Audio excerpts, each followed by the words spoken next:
बहुत समय पहले की बात है। उज्जैन नगरी पर एक महान और न्यायप्रिय राजा का शासन था, राजा विक्रमादित्य। राजा विक्रमादित्य अपनी वीरता, बुद्धि और न्याय के लिए पूरे राज्य में प्रसिद्ध थे। लेकिन एक रात उनके दरबार में एक ऐसा साधु आया, जिसने राजा के सामने एक अजीब शर्त रख दी।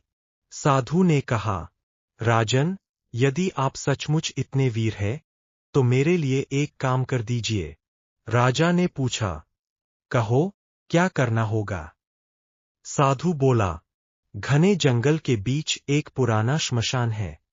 वहां एक पेड़ पर एक शव लटका हुआ है। आपको उस शव को मेरे पास लेकर आना होगा।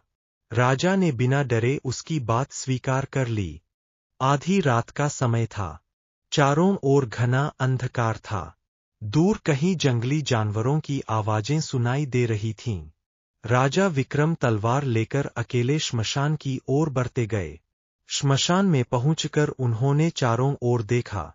एक विशाल पेड़ की सबसे ऊंची डाल पर सचमुच एक शव उल्टा लटका हुआ था। राजा पेड़ पर चढ़े और शव को नीचे उतार लिया। लेकिन जैसे ही उन्होंने शव को अपने कंधे पर रखा, राजा समझ गए कि यह कोई साधारण शव नहीं था। वह बेताल था। बेताल ने कहा, राजा विक्रम, मुझे लेकर जाना इतना आसान नहीं है। मैं तुम्हें रास्ते में एक कहानी सुनाऊंगा, लेकिन याद रखना, यदि तुमने उस कहानी का सही उत्तर जानते हुए भी चुप्पी साधी, तो तुम्हारा सिर फट जाएगा। तब बेताल ने अपनी पहली रहस्यमयी कहानी सुनानी शुरू की। बहुत समय पहले कुसुमपुर नाम का एक नगर था।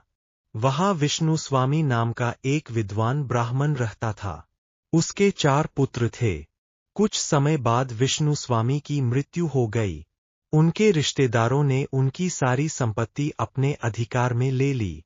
यहां अब हमारे लिए कुछ नहीं बचा। हमें कहीं और जाकर अपनी विद्या सीखनी चाहिए। चारों भाई घर से निकल पड़े।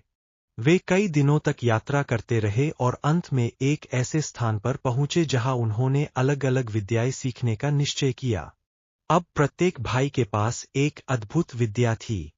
पहले भाई ने कहा, मैं किसी भी जानवर की हड्डियों को जोड़कर उसका पूरा कंकाल बना सकता हूं। क्यों न आज अपनी विद्याओं की परीक्षा की जाए। चारों जंगल में चले गए।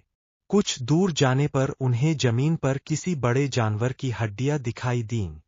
पहले भाई ने अपनी विद्या का प्रयोग किया और उन हड्डियों को जोड़कर पूरा कंकाल बना दिया।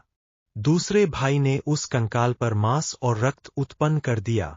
तीसरे भाई ने उस शरीर पर त्वचा, बाल और बाकी अंगों को पूरा कर दिया। अब उनके सामने एक विशाल सिंह खड़ा था। तभी चौथा भाई उसे जीवित करने के लिए आगे बढ़ा। उसने मंत्र पढ़े और अपनी विद्या से सिंह को जीवित कर दिया। अचानक सिंह ने आंखें खोलीं। वह दहाड़ा, गर्जना। सिंह उन पर झपटा और चारों भाइयों को मार डाला। बेताल ने राजा विक्रम से पूछा, राजन, बताओ, चारों भाइयों में सबसे बड़ी गलती किसने की? सबसे बड़ी गलती उस चौथे भाई की थी, जिसने सिंह को जीवित किया। बेताल ने पूछा, क्यों? राजा ने उत्तर दिया, पहले 3 भाइयों को यह पता ही नहीं था कि वे किस जानवर का शरीर बना रहे हैं। लेकिन चौथे भाई ने अपनी आंखों से देख लिया था कि वह सिंह है। फिर भी अपनी विद्या दिखाने के लिए उसने उसे जीवित कर दिया। उसी के कारण चारों की मृत्यु हुई। राजा के इतना कहते ही बेताल जोर से हंसा, हा हा हा, और अगले ही क्षण वह राजा के कंधे से उड़कर वापस उसी पुराने पेड़ पर जा बैठा। राजा विक्रमादित्य ने गहरी सांस ली। फिर बिना घबराए वापस पेड़ की ओर बढ़ गए, क्योंकि बेताल को पकड़ने का उनका संकल्प अभी पूरा नहीं हुआ था।